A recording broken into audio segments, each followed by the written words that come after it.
जरूर। मोदी आगामी लोकसभा 2024 के चुनाव पर रिजल्ट आ चुका है। वो एनडीए गठबंधन को 292 और इंडिया गठबंधन को 234 सीटें मिले, अन्य के खाते में 17 सीटें देंगे। किस प्रकार से देखते हैं कि एनडीए गठबंधन जो है सरकार किस तरीके से बनाएगा और क्या रणनीति रहेगी?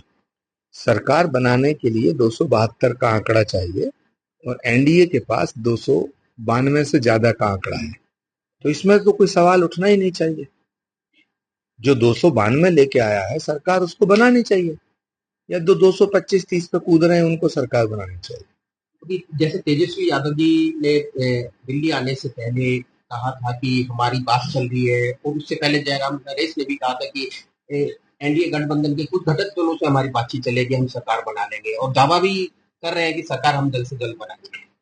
ये सब देश को लूटने के लिए सरकार बनाना चाहते हैं, और देश की जनता ने तीसरी बार लगातार नरेंद्र मोदी जी को अपना प्यार दिया है। नरेंद्र मोदी जी अकेले ऐसे नेता हैं जो अपने दम पर 250 के करीब सीटें लाए हैं, और एनडीए के साथ मिलकर के 292-293 सीटें आई। तो क्या 292 सीट लाने वाला सरकार ना बनाए, और ये 20 सीट लाने वाले, 25 सीट लाने वाले, 70 सीट लाने वाले ये सरकार बनाए, 90 सीट लाने वाले सरकार बनाए? तो ये इस सवाल का कोई रेलिवेंस नहीं है, ये सवाल ही अप्रासंगिक है।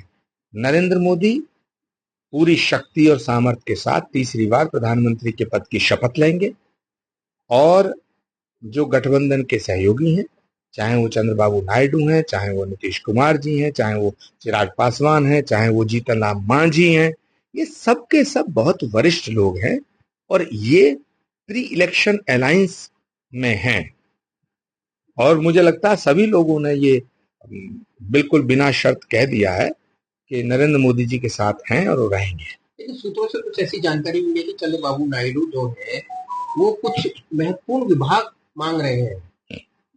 अब ये कौन से सूत्र हैं ये तो मुझे नहीं पता। चंद्रबाबू नायडू जी का कोई बयान आया हो कि मैं कुछ विभाग चाहता हूं, तब तो आप सवाल कर सकते हैं।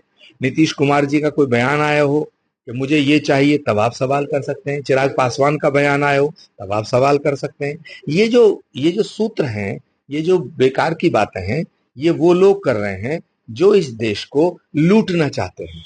ये जो गठबंधन के लोग हैं ये एक चोरों की जमात है, तो ये सवाल वो करवा रहे हैं।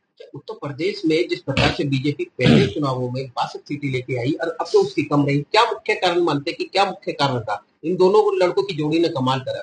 कोई लड़कों की जोड़ी ने कमाल नहीं किया, ये लड़कों की करामात नहीं है। थोड़ा सा अति उत्साह में रहे भारतीय जनता पार्टी वाले, और वोट कम पोल करा पाए। अगर बीजेपी का जो वोट है, मोदी जी का जो वोट है, उसे उत्तर प्रदेश में अच्छी तरह पोल करा लिया होता तो नतीजे कुछ और होते। लेकिन फिर भी जनता का जो आदेश है वो तो जनादेश है, उसे उसको हम स्वीकार करते हैं सभी। अयोध्या के बारे में मतलब एक ट्वीट भी मैंने पढ़ा था कि अयोध्या के अंदर केके भी थी, मंत्रा भी थी, एक धोबी भी था।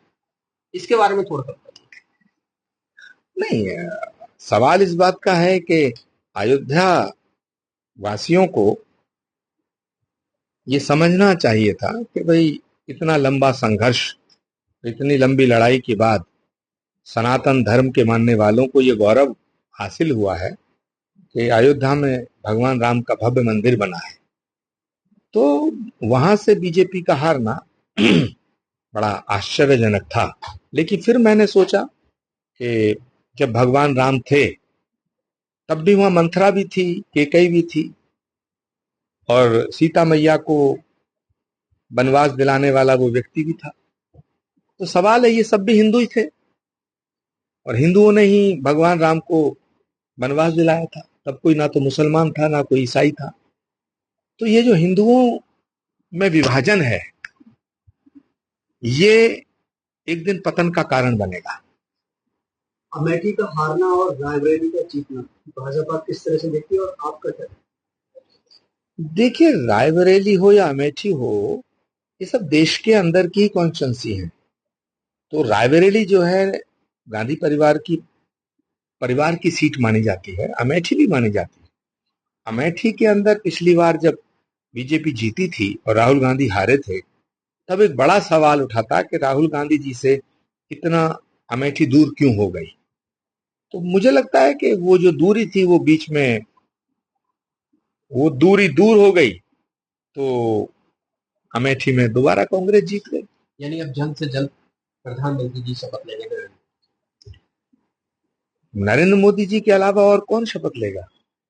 और कौन है जो इस देश को एक सशक्त नेतृत्व प्रदान कर सकता है? अच्छा, एक आखिरी सवाल कि चुनावों से पहले पाकिस्तान की नजर थी इस चुनाव पर, वो कांग्रेस यानी राहुल गांधी का भी बहुत बढ़ा रहे थे, तो उसको लेकर क्या कहेंगे जिस तरीके से रिजल्ट आए? देखिए, पाकिस्तान हो या चीन हो या कोई भी देश हो या देश के भीतर की जो ताकतें हैं जो भारत को कमजोर होते हुए देखना चाहती हैं, भारत को खंड खंड करना चाहती हैं, वो सब नरेंद्र मोदी को हटाना चाहते हैं।